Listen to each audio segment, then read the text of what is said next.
Hey guys, it's Jim and Rhonda. Welcome back to the channel.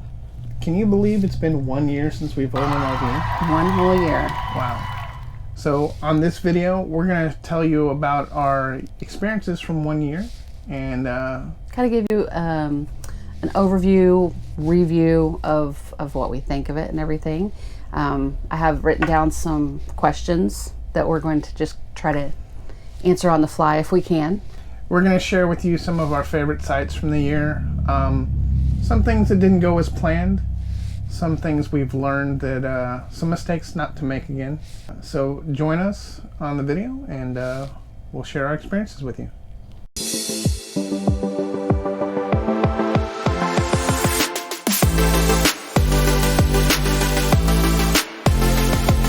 All right, what are some things that we dislike or have disliked? It doesn't have to be a current dislike, just anything in general.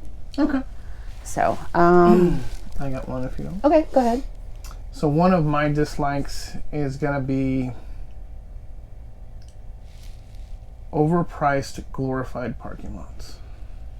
Now, they are a necessity if you're moving from point A to point B and you have to stop along the way. Yeah, if it's just an overnight somewhere, like when we went to Colorado, we stopped at a place in Dalhart, Texas, and that's all anybody ever uses that one for. It's an overnight spot on the way to somewhere else.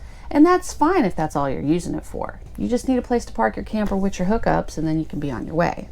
Now, we're part of the expansion of the RV boom right now. So we're newbies. Well, not newbies anymore. We're not newbies anymore. We got 1 year under our belt. So, you know, we're seeing things from 2020 and beyond where, you know, I've got a lot of friends that tell you about how it was back in the day, getting $20 campsites, being able to roll in on a Friday night and get a spot. Well, you can't do that anymore. Yeah, most places you cannot go without a reservation. Now, state parks can be different. State parks in the off season like we are right now,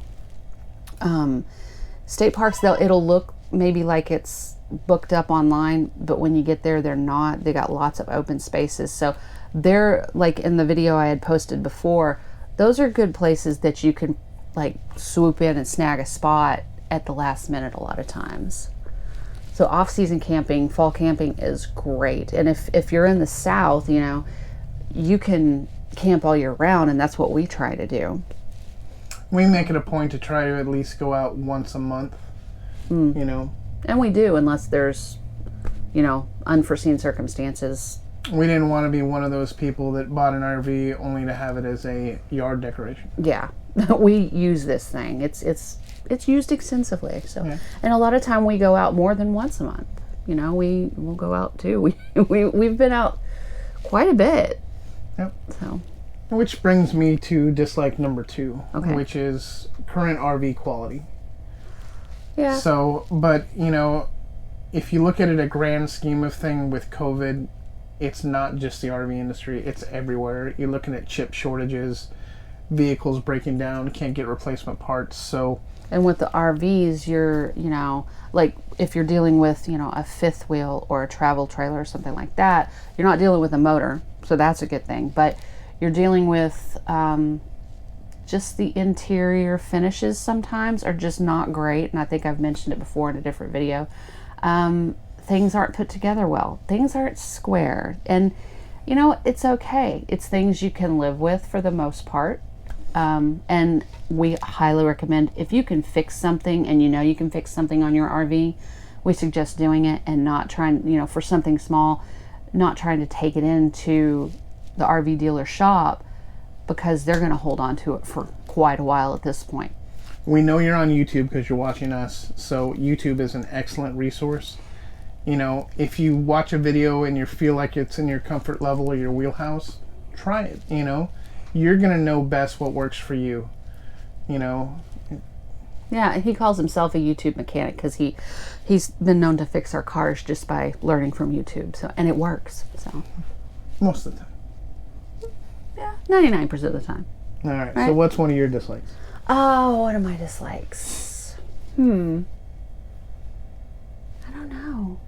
Because the RV quality, that was kind of, you know, the crappy quality was kind of my thing.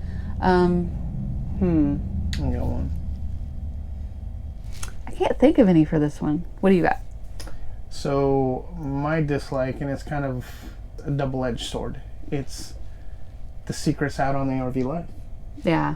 And it's crowded now.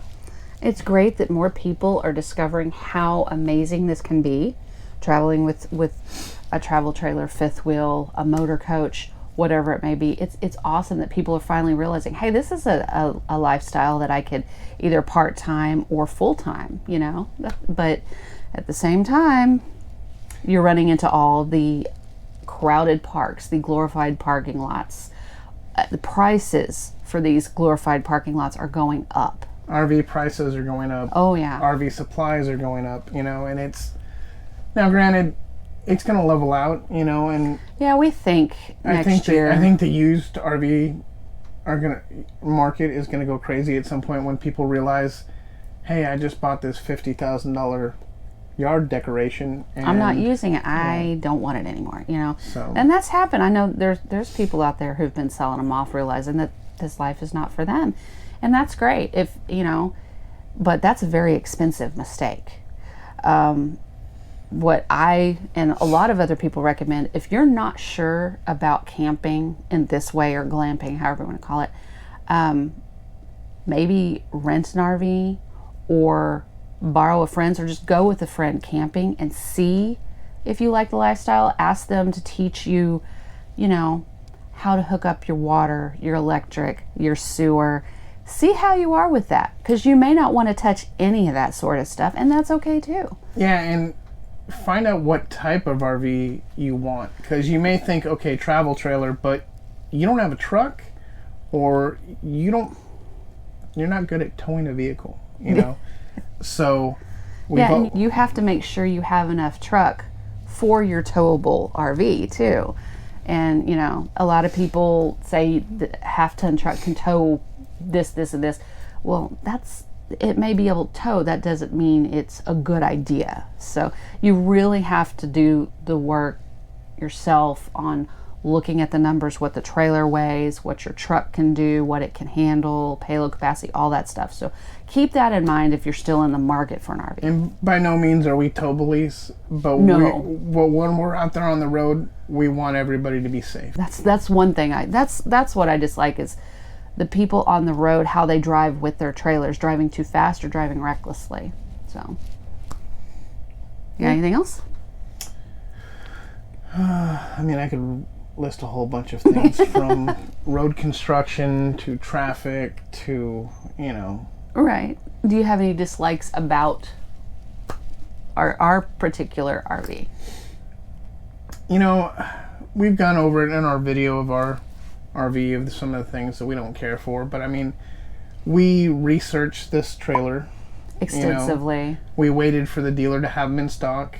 You know, this is the layout we wanted. This is what works for us. Now, build quality, yeah, there's going to be issues. Yeah. But we've got it a lot better than some other people that bought an RV around the same time frame as us. Yeah, you know, ours isn't a 2020. We bought it in 2020, but this is a 2021. And these were the newer ones coming out at the end of last year.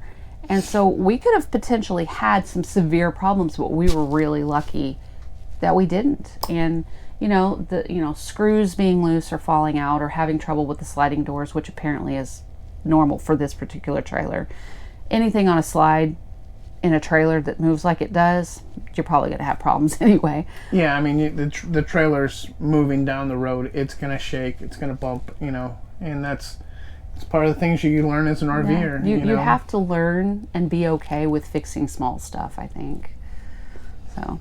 Yeah, you can't over obsess about the little things. No. So.